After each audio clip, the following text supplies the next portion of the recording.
They're going to start apparently giving tickets to Waymo's and Zoox's automated driverless cars. I think that's hilarious because they don't vote, so they're not going to vote against tickets. Right? They can't really fight a ticket. They can't show up in court. They're like robot in court. I mean, it's such a money maker for municipalities and states to just like start writing tickets to these big tech. Should. They 100% should. Oh, that could be the way to tax the billionaires, actually. Like, that's the legit way to do it. Oh, your ass is at the windy, boys.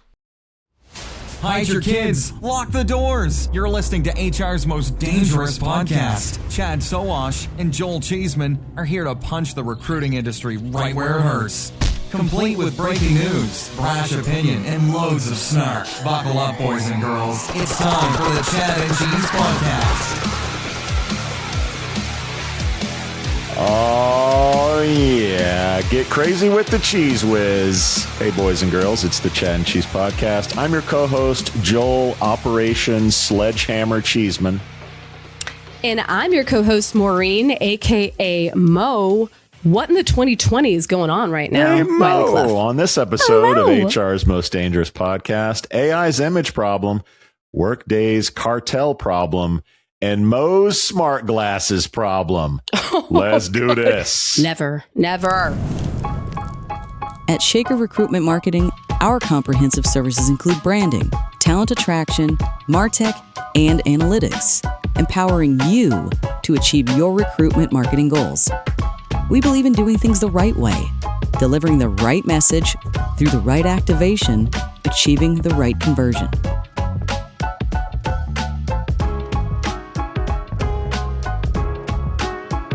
For us, business is deeply personal. Our legacy is built on relationships. Together with our people, clients, and partners, we've been shaping the world of talent for over 70 years.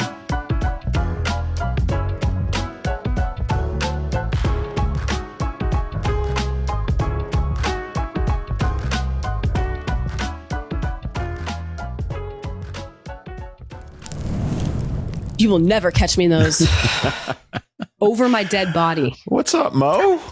How you doing? It's so nice to see you. Just us girls today. Everyone, I love it. It's been a while. Emmy's in Brazil. Chad's eating fish and chips and mushy peas in London. Ooh. And JT's not selling that. JT's I don't know, running through the woods in Vermont or wherever the hell she is today. Still celebrating her birthday, maybe. And Levin's in a treehouse near off the Hague or something. I don't know. So it's just us this week. How you doing? Quick check-in. State of Mo. What's going on? I'm hanging in there. I'm trying not to read too many headlines. I'm trying not to let the PTSD take over. Yeah. Things be happening. Things be happening out there. I don't buy your none happiness. Of us want. I don't. Yeah, I'm trying real hard. I'm turning it on for you. So something made me happy story-wise this week was that in California, leave it to California, they're going to start apparently giving tickets to Waymo's and Zoox's automated driverless cars.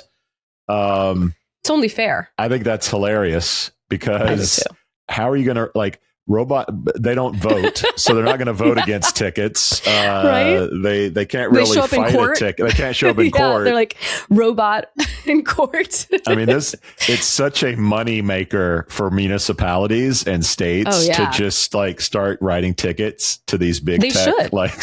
Should. They 100% should. Oh, that could be the way to tax the billionaires, actually. Like, that's the legit way to do it. Let's go. Yeah. And it'll be like when Uber said, all right, we're out of this city because you're going to make it regulations. And then eventually they make nice and, okay, well, we need you here. And so there'll be a balance of how much can we ticket a Waymo before Google says we're out of here? And there'll be like a nice balance and government will print money on these things. So instead of taxing them directly, we're just going to tax your cars, and robots will come soon thereafter, I'm sure. 100%. But I think that might be the move for them because people didn't Sergey Brin just say hey, I'm bouncing out of California because of this tax stuff? Wasn't it him who just said that? Yes, there's certainly this is great. This is a big trend now. It started with California. So either Texas or Florida, a lot of them started to move back, but I think there's a good amount are staying in Florida. And then in New York, you probably saw that Mondami, the mayor, went on social media and said, "Hey, look up there." And I think it was a really rich guy that's famous. He lives there and it's a second home, and he paid $300 million for it or whatever. And we're going to tax him. So New Yorkers are probably going to have a big thing about rich New Yorkers moving out of New York and then moving back. So I feel like if governments are going to raise taxes on the wealthy, that's probably the way to do it. Is if you have a luxury item like a second home and you've paid, I think it's whatever it is, $1 million or million more for it, you're going to get dinged for it. More. And a lot of people that are rich won't give a shit.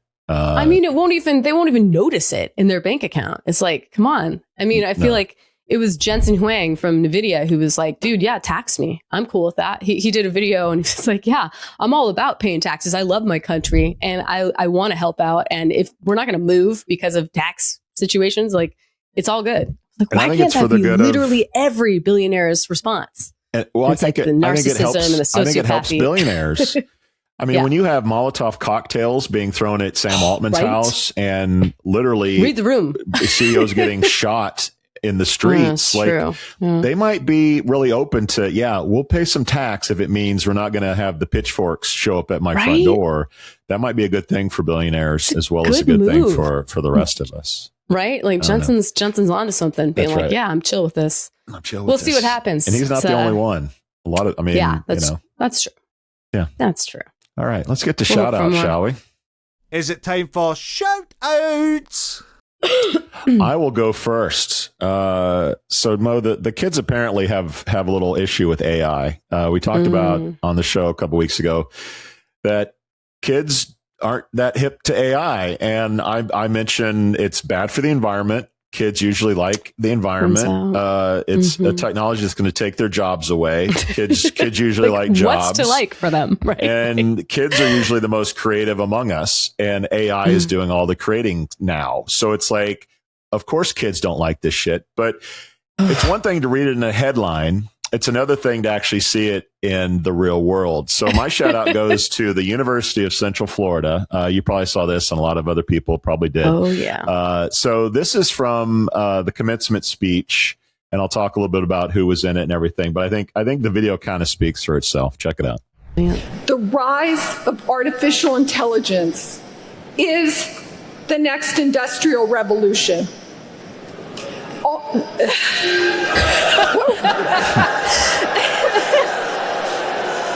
happened? What happened? Okay, I struck a chord. May I finish?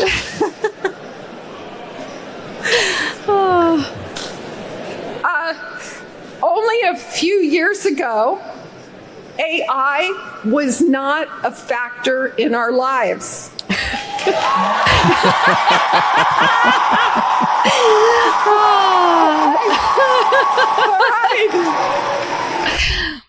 I mean, fail. Cracks me up. So that was Gloria Caulfield. She's VP of Strategic Alliance for some company called Davistock Development.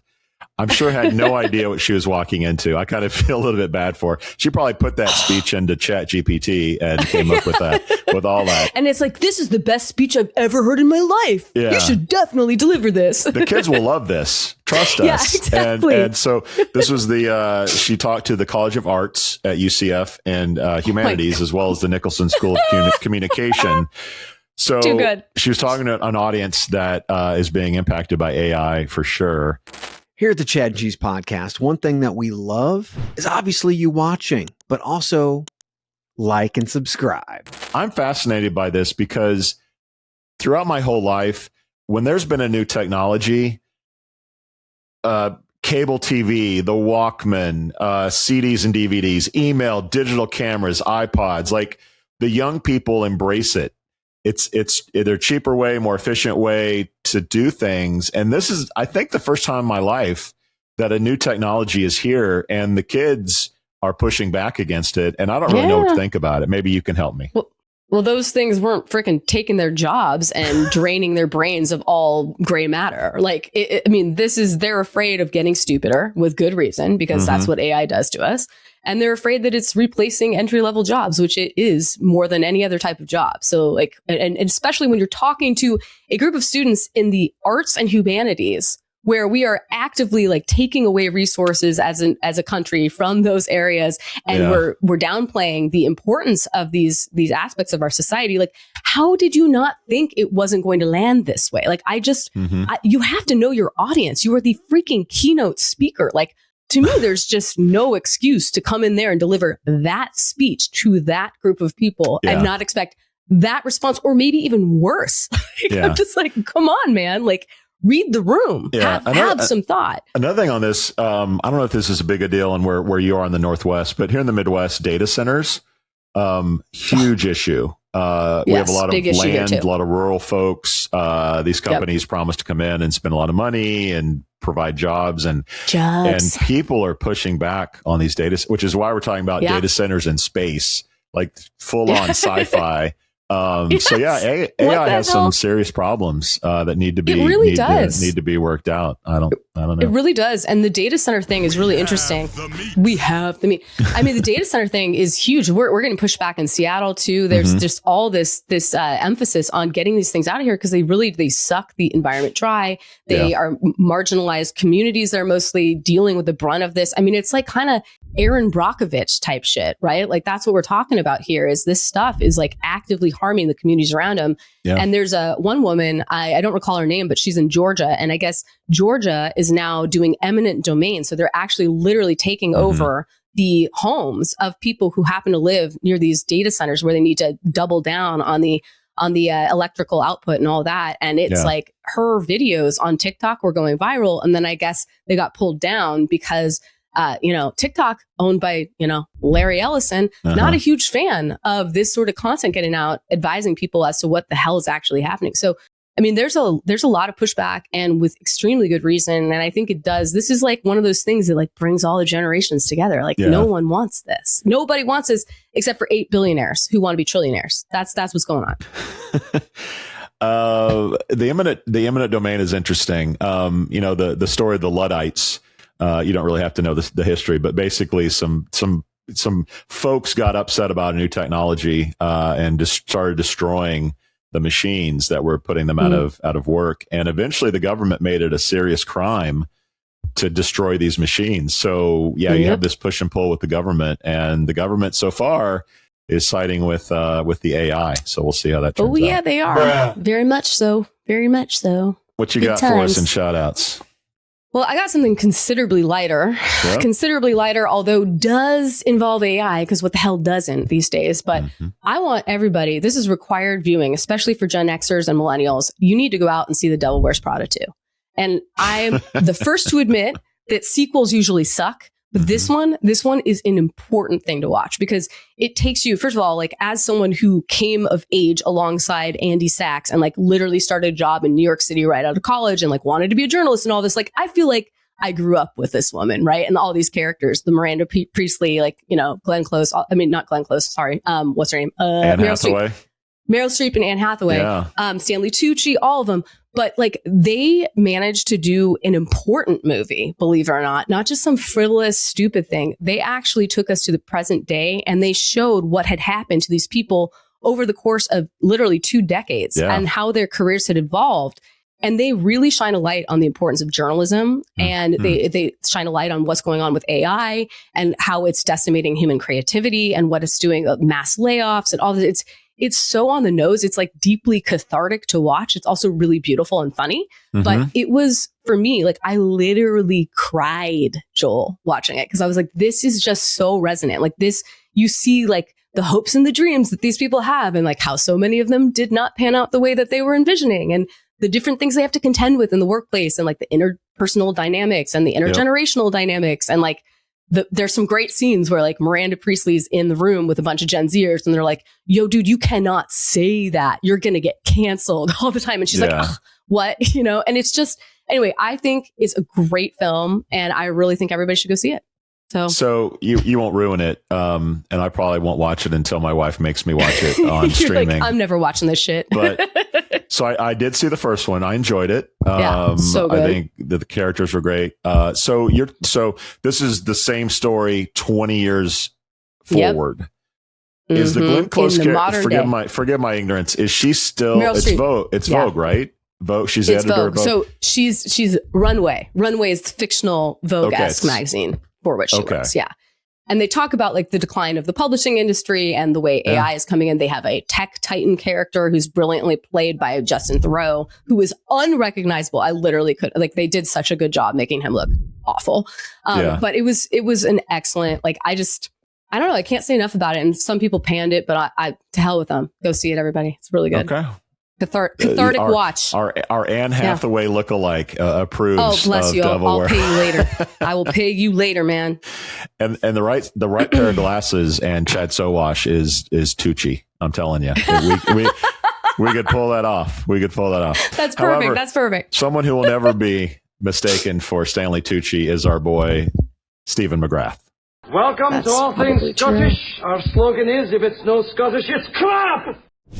Hi everybody, it's me, Stephen McGrath, and I'm here to tell you all about how you can grab some free stuff from chadcheese.com. Now, you might be wondering why I'm sitting here topless, and the answer is really simple, because I've not grabbed my free t-shirt from Erin app at chadcheese.com yet. Let me fix that.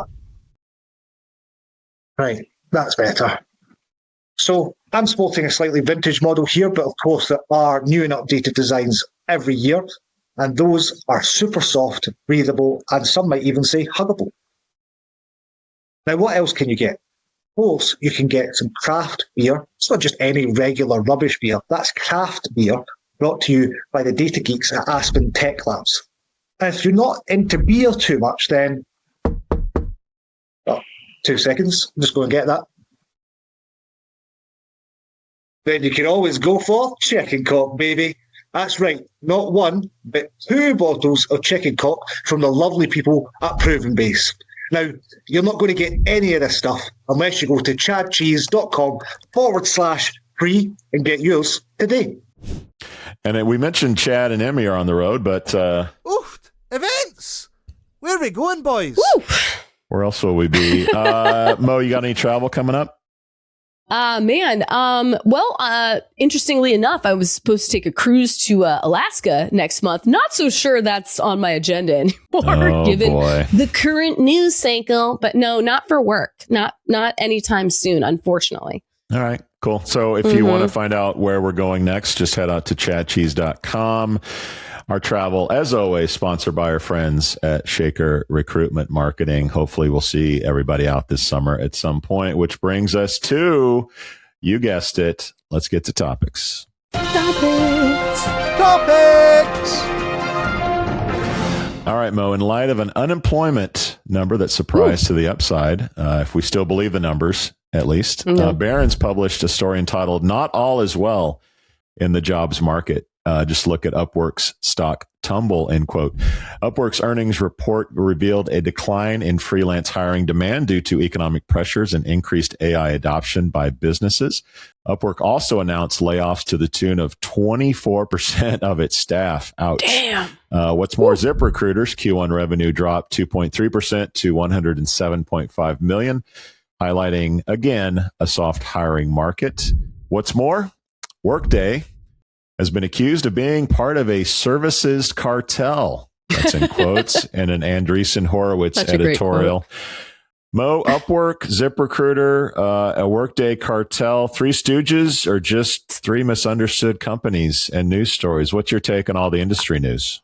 I mean, this world, right? Like, I got to say, when it comes to the Upwork consideration, there has been such a shift over into the gig economy, right? From white collar work that's been coming for a while. But what I found interesting about this particular story is that I do think, despite the fact that there's, they're taking a tumble right there and there's not as much freelance work looking, I think that they're actually just doubling down on sort of the ghost workforce. So you have the Accentures and the Cognizants and the Tata consultancy services of the world, and their whole purpose is to staff internally at these corporations. And the reason that this whole industry exists, this ghost workforce, if you will, is so that they can make these corporations more money, so that they can offset sort of the institutional risk and the cost of retirement plans and the cost of career development and the cost of 401ks and all, health insurance, big, huge one, right? Yep. Onto the individual rather than the institution. So I think that this news to me only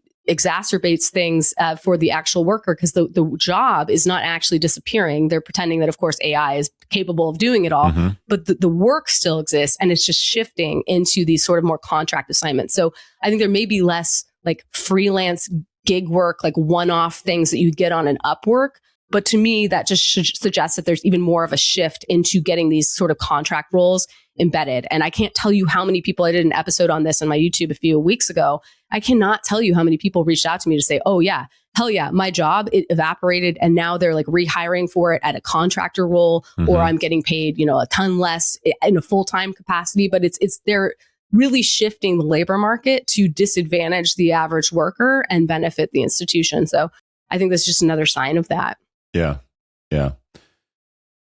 60% of the time, it works every time. So we have all the things. That's so good. When AI was first taking off, Upwork's earnings shot up, which I think was a symptom or a reaction to AI being better around matching you with contractors for the jobs that you wanted to fill. And now I feel like AI has come full circle in that so many of the jobs on Upwork, and Fiverr's in the same boat, are getting AI'd. I can go through a list of like the top contracting categories. It's like developer, designer, copywriter, just all the things that so many companies are saying, like, oh, why do we need a logo designer? We can throw it into AI and they'll give us 20 options in seconds for free or virtually free.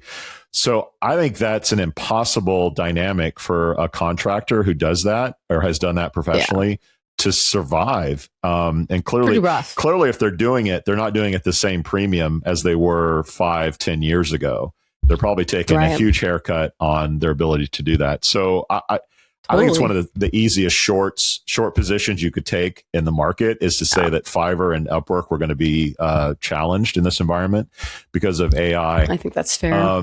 ZipRecruiter. And they're also pushing all those things. They're like getting it 80% of the way, and then they're going to give the rest of the project to their internal employees who are already there, or their contractors that are already there, right? So I agree with you. Yeah, it's a good point. Like I can vibe code something 80% to where it needs to be, and then give it to a professional and say, like, hey, can you guys just button this up get us the rest of the way there? Yeah, and finish it for me. So I think that's I saw that from a long mile away. The ZipRecruiter stuff, the stock is kind of bouncing. I'm not totally convinced that stock is not being manipulated somewhere. Like it's up and down and kooky, and it's basically a penny stock. So the ability to move that stock is not real hard. But anyway, they were more optimistic about the future. So stock is bumping. It's still 80% off of its IPO. So like, don't get too excited about that stock. The Workday article was interesting. Andreessen Horowitz, if you don't know, Google it, but they are longtime investors. Andreessen was behind Netscape. And to me, this was a synopsis of the whole SaaSpocalypse issue. Yeah. It's like you have this SaaS cartel, they call it the Workday cartel, or we'll call it that, where you have these really expensive, deeply ingrained software services that are in these companies, and canceling those is almost impossible once they get in. And like everybody hates these companies. They hate Workday, just like they hate their ATS. Right? They hate them, but they can't leave them. It's like the bad boyfriend, right? That you can't get away from, right? Exactly. Yeah. So coding and like building SaaS easily and replicating what's already out there. This is the whole argument about software is going to be smacked in the face, and it has been over the last year.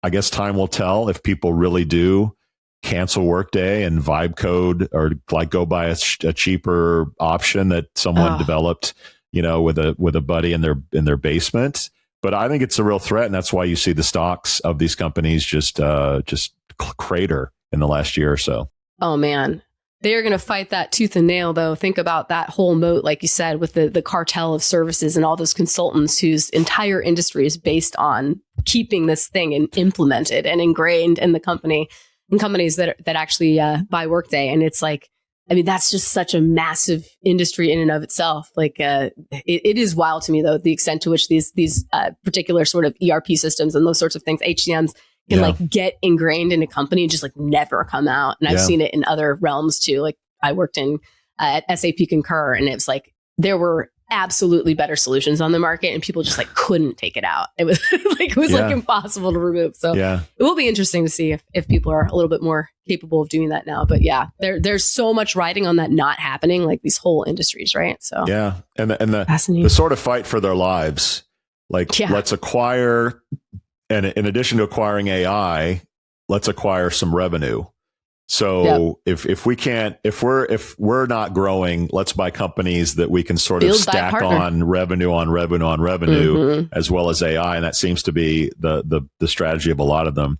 We also had Ashby make an acquisition this week of Talent Llama. We didn't add it because there's so much freaking industry news. But similarly, Greenhouse buying Ezra, which we talked about, is another attempt to say, like, we're going to add this AI thing so that we don't suffer like the big public SaaS companies are. And so Ashby buying the drama and the llama, I think, is part of that strategy to save their asses. Yep. Got to save your ass. Yep. Got to do it. Doesn't anyone notice this? I feel like I'm taking crazy pills. All right, Mo, here's one in your lane. Heather Bodell, a longtime Bloomberg manager, filed an age discrimination lawsuit against Bloomberg Industry Group. She alleges her career ended after being passed over for a promotion, facing hostility from a new manager, and being placed on a performance improvement plan, aka PIP, before being terminated. Bodell claims the company used the PIP and termination as pretexts for age discrimination, citing similar treatment of other older employees. Mo, age bias is your specialty. You've even been called a dinosaur from somewhere. I have. What's your take on this ageism story? It gets late early. I was 37 when I was first called a dinosaur. This is so real, man. This is this sort of pretextual PIP, being placed on for older workers. They'll do anything they can to get the more expensive older workers off the payroll, right? And so this is just one such way they do it. But this particular case is so egregious because this woman, I mean, the indignity that she suffered is insane. So she went for a promotion, and I guess what they did was they passed her over for someone with a lot less experience, markedly younger. And this is a woman, by the way, Heather, who had apparently done, allegedly, according to the complaint, allegedly had one of the best products in Bloomberg Law's history. So, and by the way, fun fact, this one hits really close to home because yours truly used to work at Bloomberg Law, no joke, in New York City. So it's flex. Too funny. Look at that flex. This is Very so nice. amazing. Very nice. Yeah, I don't know if it's a flex so much, but I'll just say this doesn't surprise me based on my experiences there. But so this woman, she was passed over for promotion, and this younger woman got it. And then this younger woman immediately went and made this woman's life hell.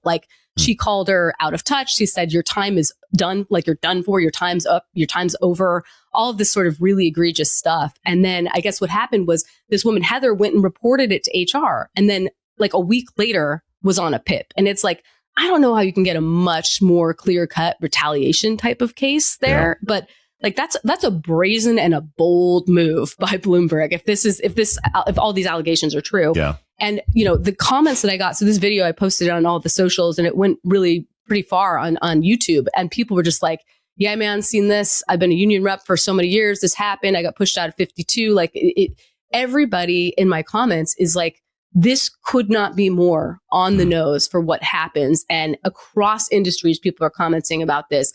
And age discrimination claims are up 40% year over year in the last few years, according to the EEOC. Wow. And so there's a lot more understanding that this is a bias that's super prevalent in the workforce. and that there are these tactics that companies use. And this is one of them. The PIP is one of them. And it's happened at Meta. There have been, there's recently a case where a guy was pushed out at like age 53 after being the recipient of an email from Mark Zuckerberg himself saying like, you're one of our best employees. And then suddenly he's on a PIP and forced out. Like, this is something that is continually happening.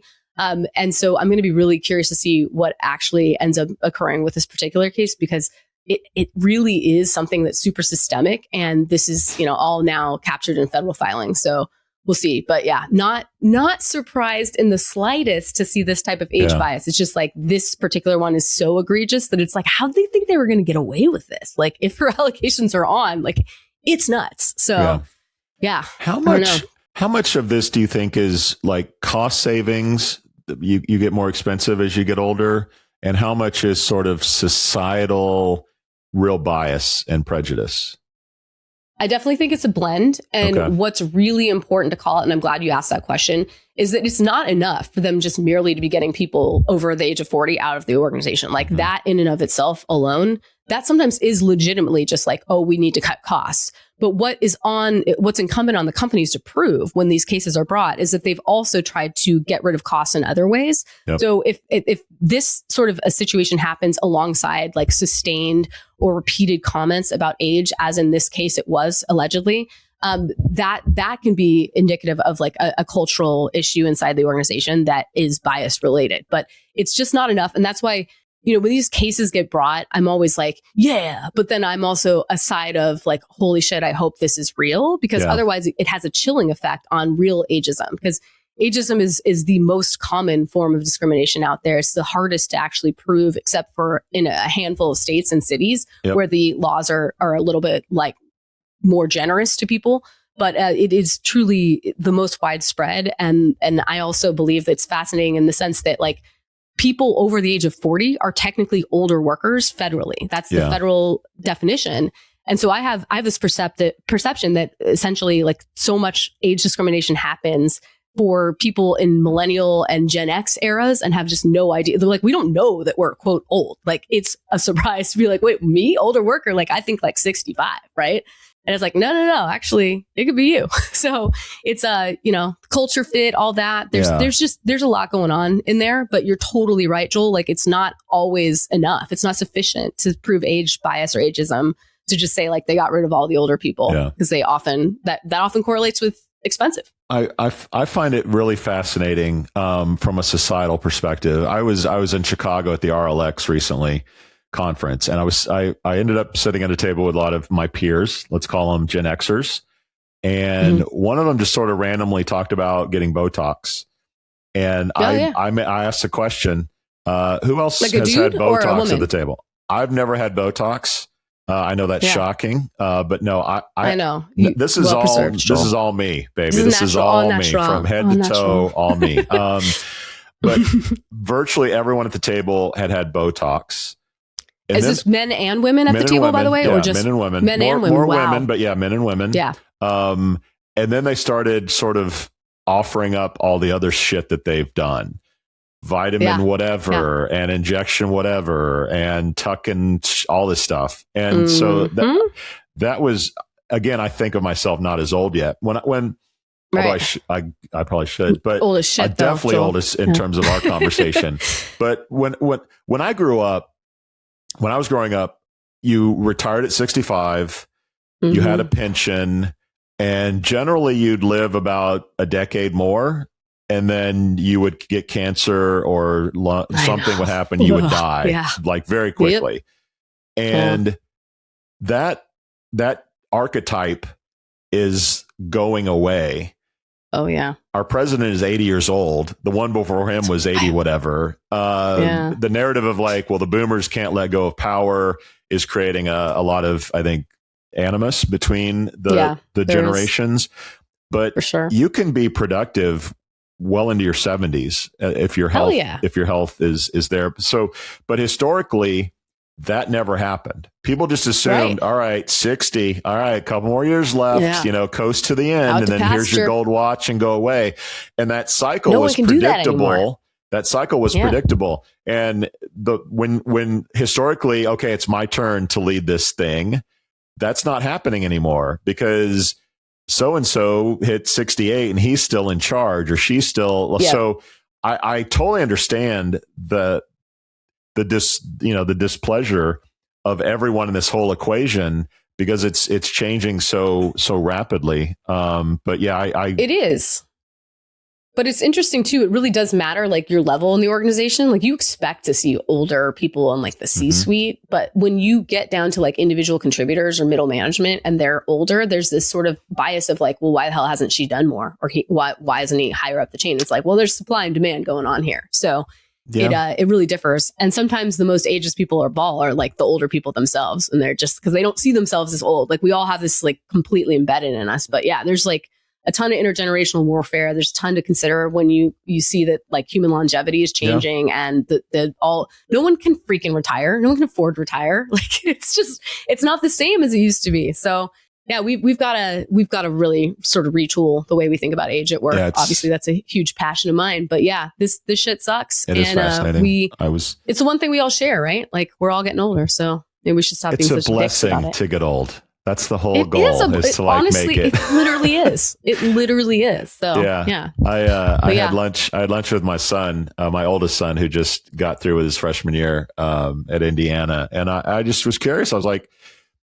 "Are you doing any vibe coding? Like, are you doing anything that I hear all the young kids are up to?" And he had no idea what I was talking about. He had no idea what vibe coding was. There you go. So look at you. I like to think that Gen X is one of the most adaptable generations ever.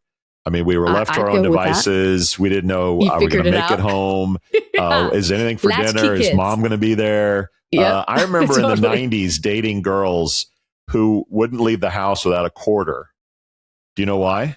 Oh, to call? On a payphone? Yes. Oh my gosh. Yeah. Wow. It's a throwback. Yeah. And you had to be adaptable. You had to be light on your feet and like, okay, always be aware of your surroundings, what's going on. I had to use a map up until, GPS and Garmin became a thing. MapQuest printed out directions. Remember that? No participation trophies in this kid's trophy.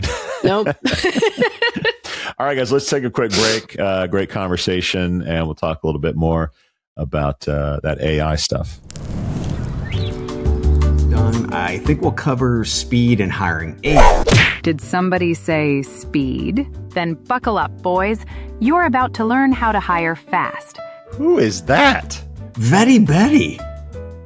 From Vetty, the hiring acceleration platform. Come on, man, keep up. What's up, Betty? Hey, Chad. Vetty makes high compliance hiring easy. Background checks, licensing verifications, and health screenings, all in one place. Real-time updates, no red tape, and no delays. Hiring managers can move fast, stay smooth, and close the deal. So they just sit back and watch. Hell, I could watch this all day. That's right. Relax, enjoy the view, and don't lose the hire. It's that simple. With Vetty, it's all taken care of before they can even catch their breath. Best lesson ever. Class dismissed, boys. Vetty. Hiring as it should be. Visit vetty.co to learn more.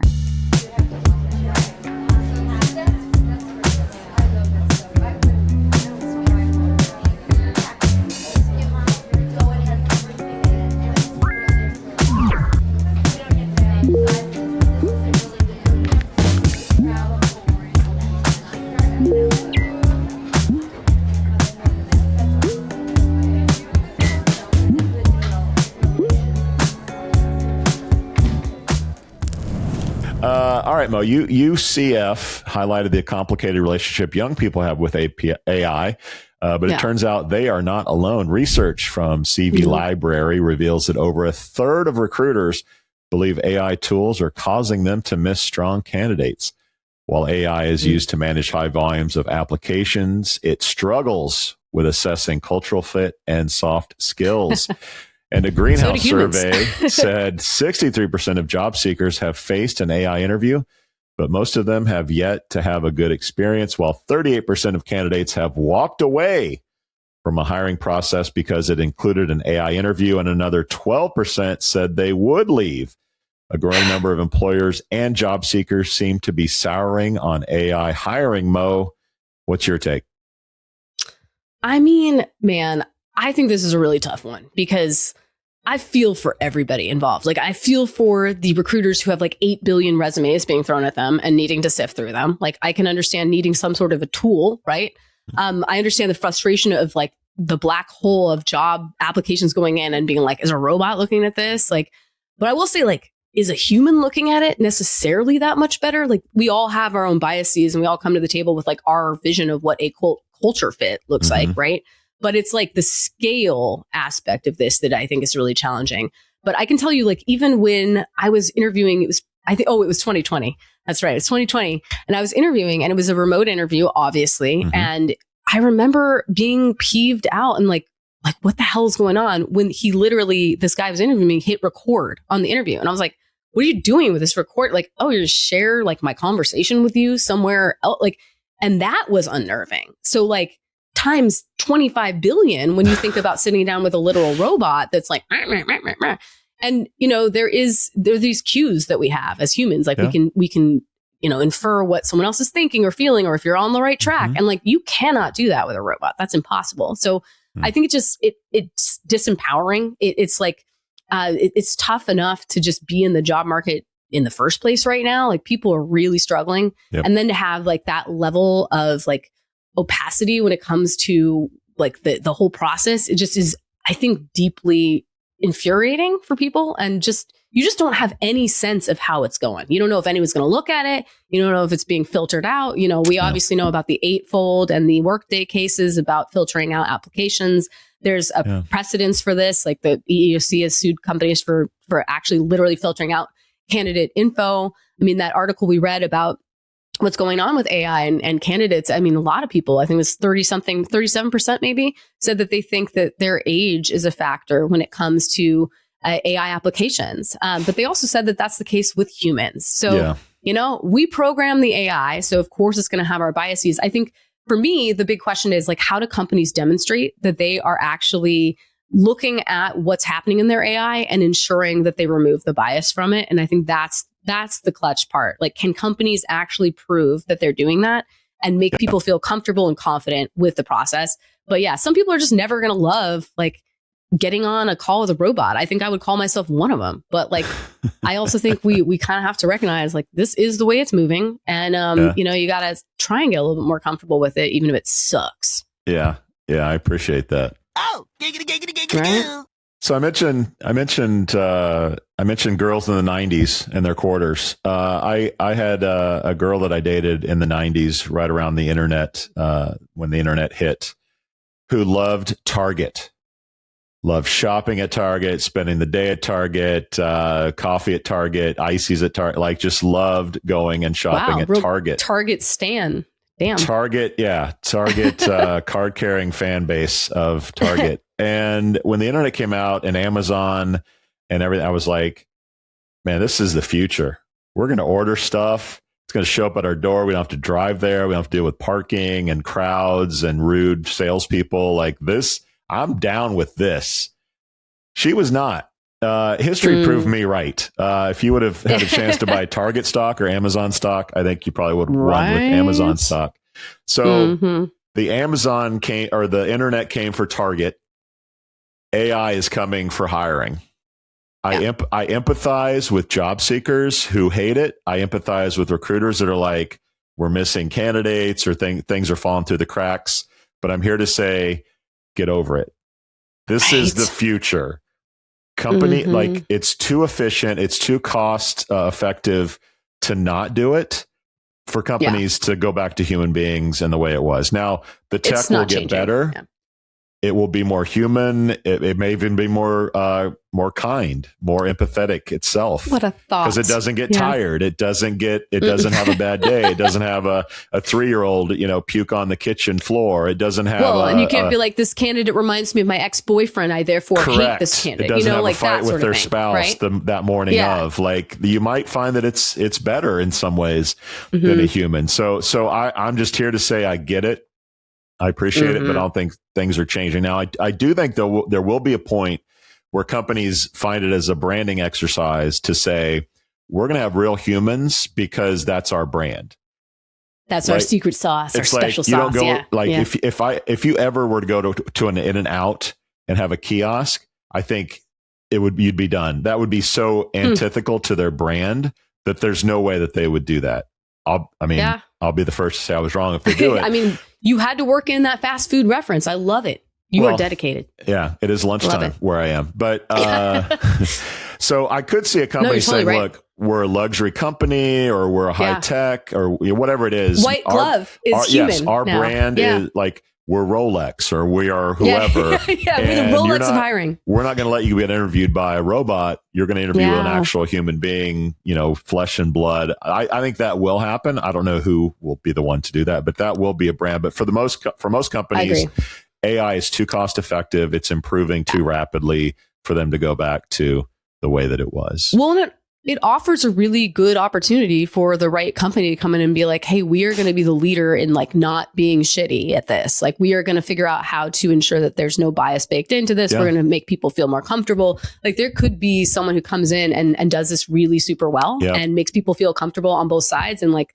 that's a big opportunity. And I can't imagine that. I mean, it'll be interesting to see how these lawsuits with like Eightfold and Workday come out and how the implications are for the rest of the whole workplace. Mm-hmm. But if you can program it in such a way, like hard code it to not be a jerk and like discriminate against people, like that seems like a win. And maybe there's a place for it at the very top of funnel, as long as you know that discrimination is not going to take place, right? Like that could be good. But at some point too, you have to get to a place where you can stack rank and like, how do you sort that? And it's probably really different per job, like per role specifically. So, I mean, yeah, like you, Joel, my heart goes out to everybody. This is just like rough times, but hopefully someone's going to come out with like a best of breed tool that rocks. It will get, like not all AI is the same, just like not all SEO is.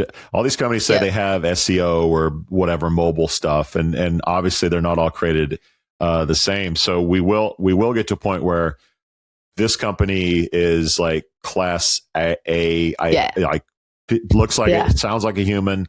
And we see all these headlines, Greenhouse buys so-and-so and Ashby and Llama. And we're like, okay, but they're not all the same when you actually use them. I'm a full disclosure. I'm an investor in Alex AI who does this kind of thing.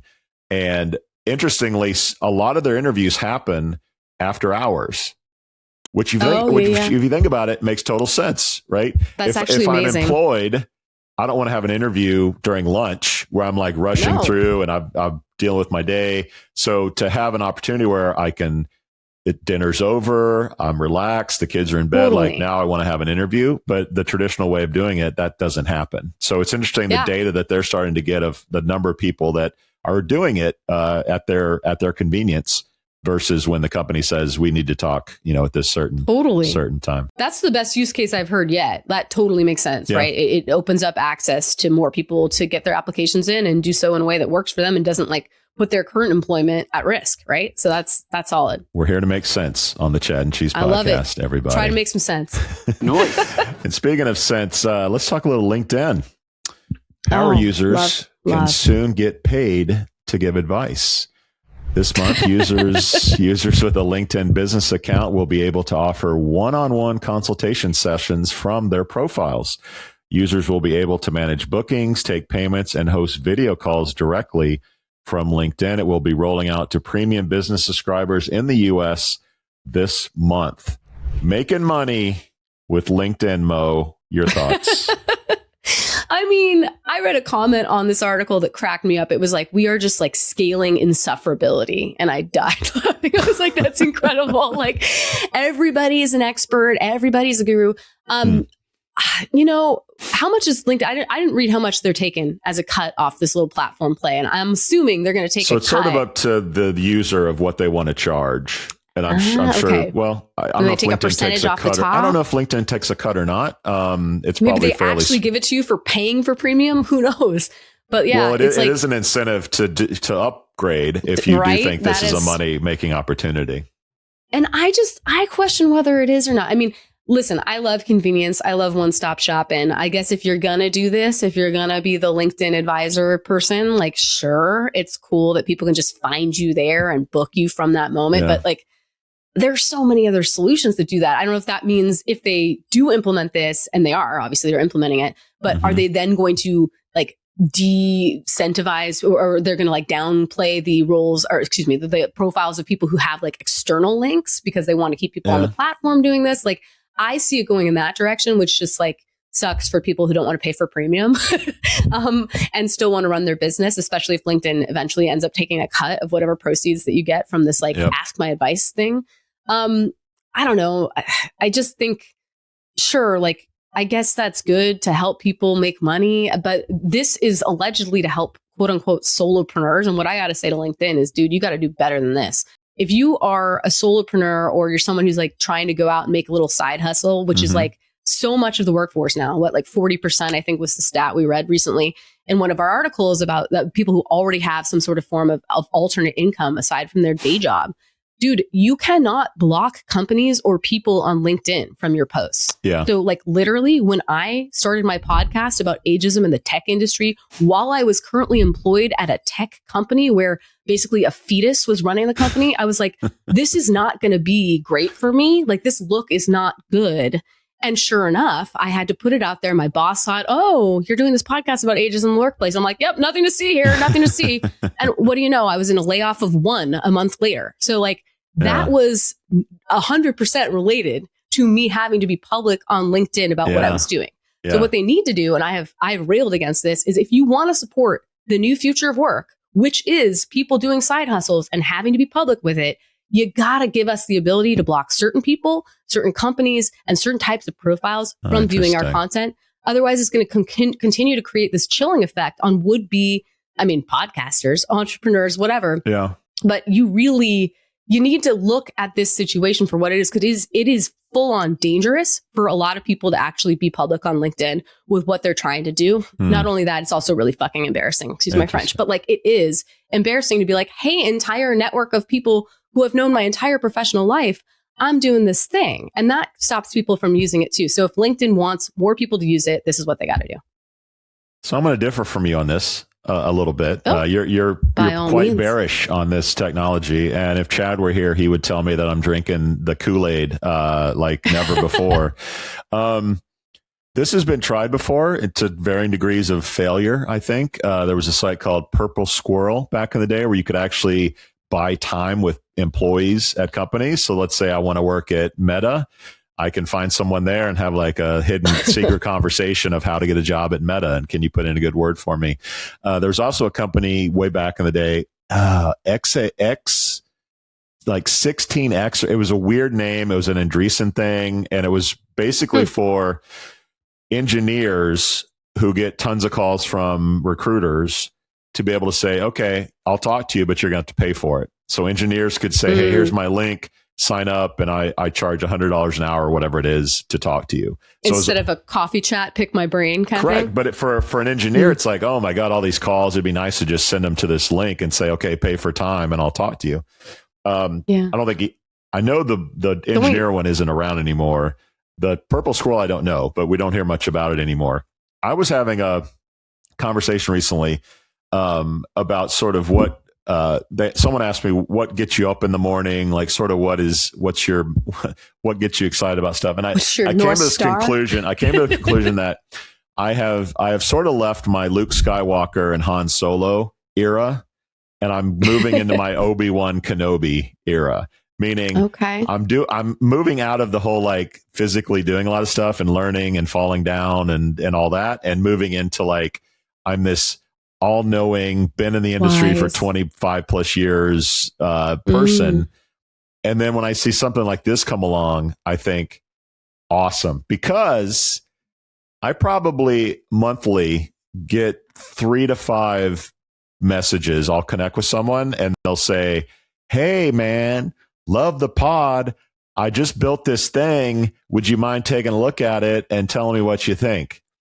And aside from the fact that I generally don't like people, I don't have a lot of time I have a lot of free Right? time to like give to people I've never met. I've only connected to you. Like, buy me a drink first, for 100. God's sakes. But with come on. this, I can say, cool, man, sign up, pay me X, and I'll talk to you. So it's like they get what they want. They get to talk to me and get my feedback, which I think is valuable, and I get money.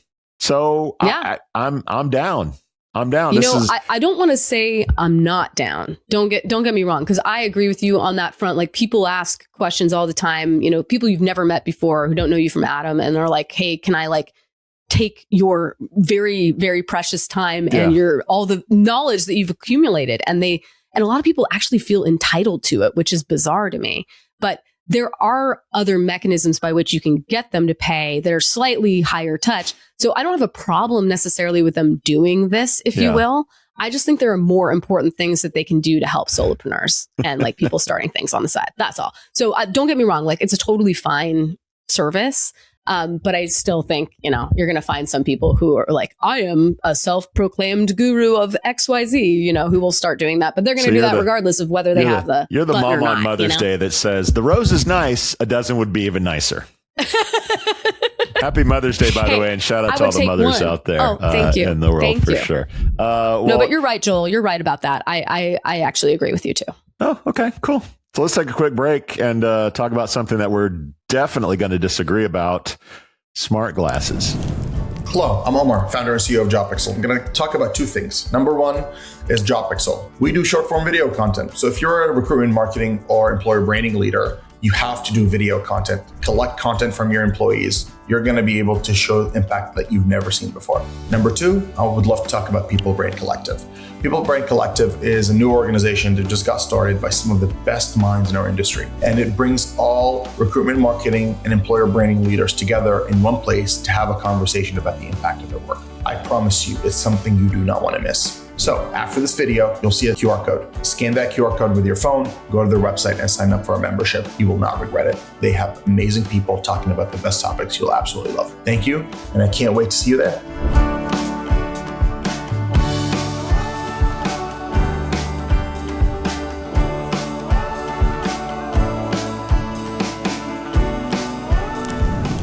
All right, Mo, what show between the two of us could possibly pass an opportunity to talk about smart glasses? Google is reviving smart glasses this year with a new generation. You probably remember the Google glasses a decade or so ago. This is an Android Gemini powered, regular looking offering that Google is going to unveil. This is a much ambitious follow up. Similar to Meta's glasses, that's right. I'm a proud carrying wearer of the Meta glasses. The cost is expected to be around $300 to $1,000, depending on your prescription and all kinds of other stuff, bells and whistles. I'm going to guess that you're not real happy about another big tech company launching smart glasses. What are your thoughts? You would be correct. I mean, don't we live in enough of a surveillance state as it is? Do we really need to put these on the faces of more people? I hate these glasses. I hate them with every fiber of my being. I don't think we need them. I don't think that you need to have an augmented virtual reality in front of your face at all time. Okay. But the main reason I hate them is that you can not opt out as the subject being looked at. Right. So like increasingly people are doing these videos. Like I see them all over social media and I'm like, how the hell did this creator get this person to talk to them on the street? And then I look and I see the little emblem that says shot with my Meta Ray-Ban glasses. And I'm like, are you kidding? Because they didn't know they were being recorded. Right. Because you have to like see the tiny little light. And like when you think about the implications for people, like all people, but also like especially women and children, like in the society we're in right now, like I just don't like it at all. Like there's no privacy. And you think about where that data is going and what it's being used for. And the fact that you just cannot opt out as a human. And I know every time you go out into the public arena, like technically people can take pictures of you or whatever. Like I know that that's the way it is. But this is just on steroids in a way that I think is deeply alarming and unhelpful for society. So that's where, I mean, in the era of Palantir and big tech and all of this stuff, I just think it's a road to nowhere we want to go. And the light coming on doesn't change your mind. Not at all. If I see a light, so you think when you unless it's like a huge spotlight. But when you and I hang out next time, whenever and wherever that is, and I'm wearing my Meta Ray-Bans, I'll slap them off your face. You know that I'm not like recording you as we're talking, right? Do I not? Do I though? Do I know that?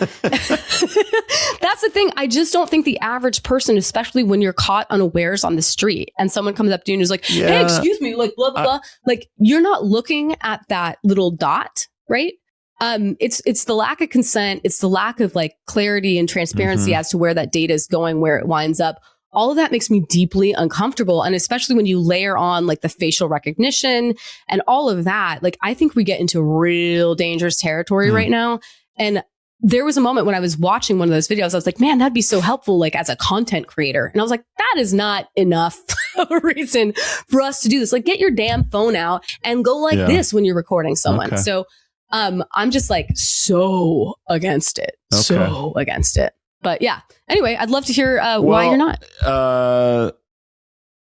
So I'll start with this. The internet came for Target. AI is coming for hiring, and smart glasses are coming for your face. If it's not smart glasses, it's going to be an earpiece. It's going to be a little thing you wear. There are necklaces now that do stuff. Like I think that you will see that this is something that becomes normalized eventually. Now, I agree with you. People are using this for bad purposes. Like surprising someone on the street and asking them weird questions and then putting that like creepy that's stuff. Not cool. And maybe legislation will come out eventually that, hey, you can file some sort of lawsuit if you're recorded and something is put online. I've been wearing my Metas for 2-3 years now. I'm on version 2.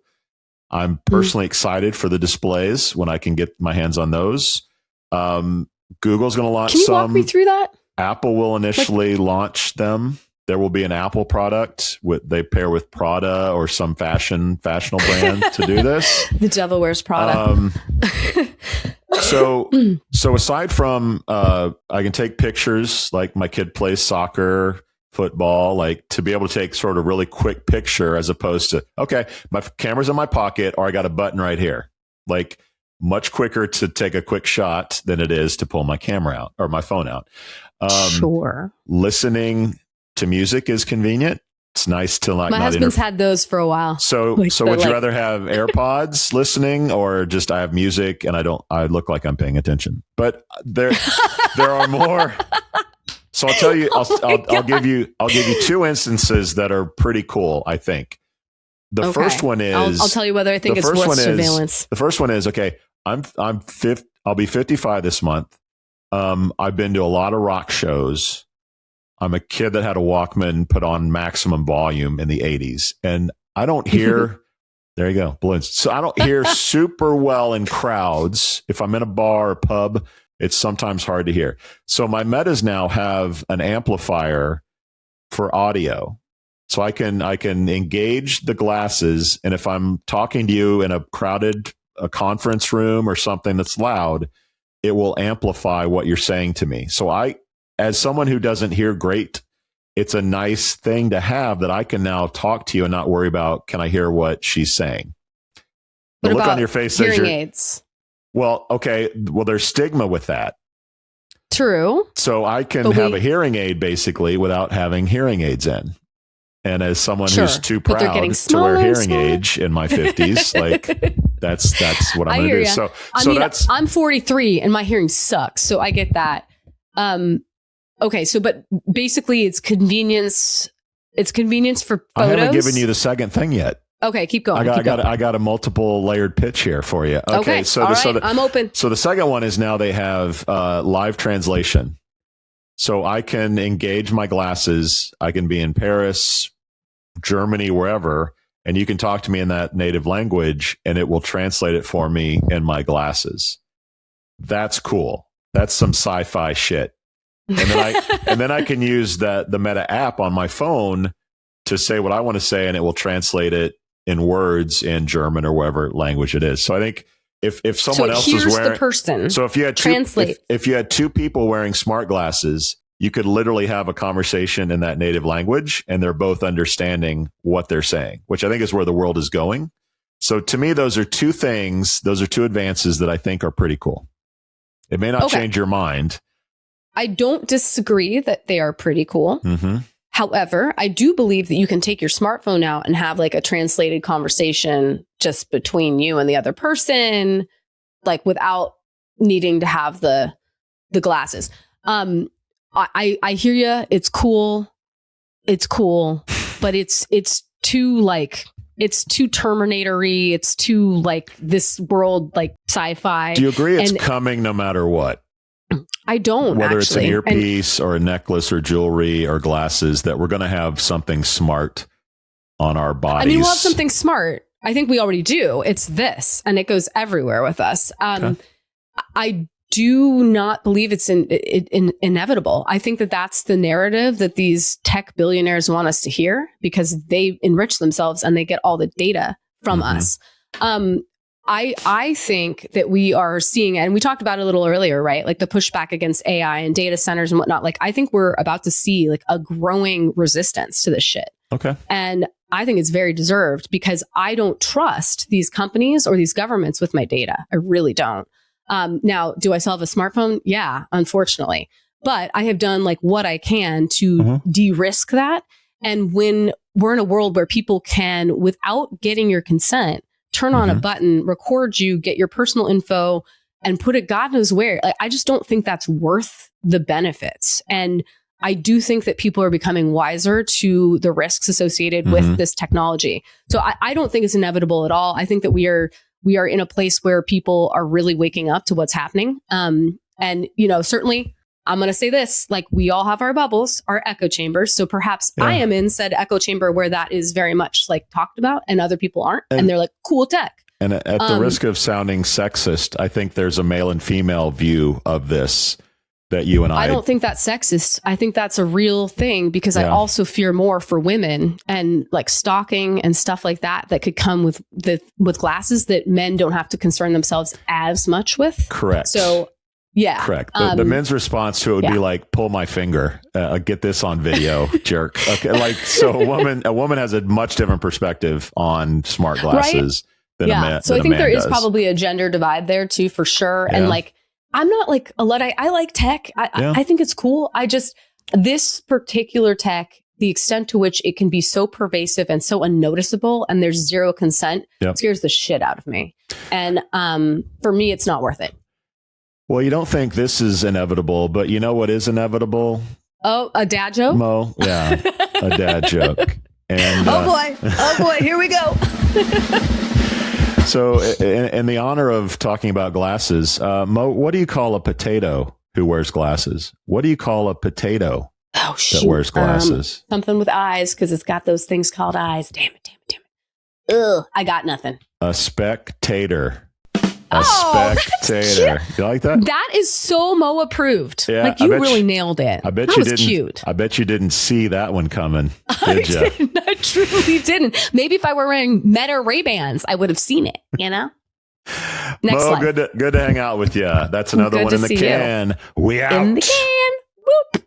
Thank you for listening to what's it called? A podcast. The Chad. The Cheese. Brilliant. They talk about recruiting. They talk about technology. But most of all, they talk about nothing. Just a lot of shout outs of people you don't even know. And yet you're listening. It's incredible. And not one word about cheese. Not one. Cheddar. Blue. Nacho. Pepper jack. Swiss. So many cheeses and not one word. So weird. Anywho, be sure to subscribe today on iTunes, Spotify, Google Play, or wherever you listen to your podcasts. That way you won't miss an episode. And while you're at it, visit www.chadcheese.com. Just don't expect to find any recipes for grilled cheese. It's so weird. We out!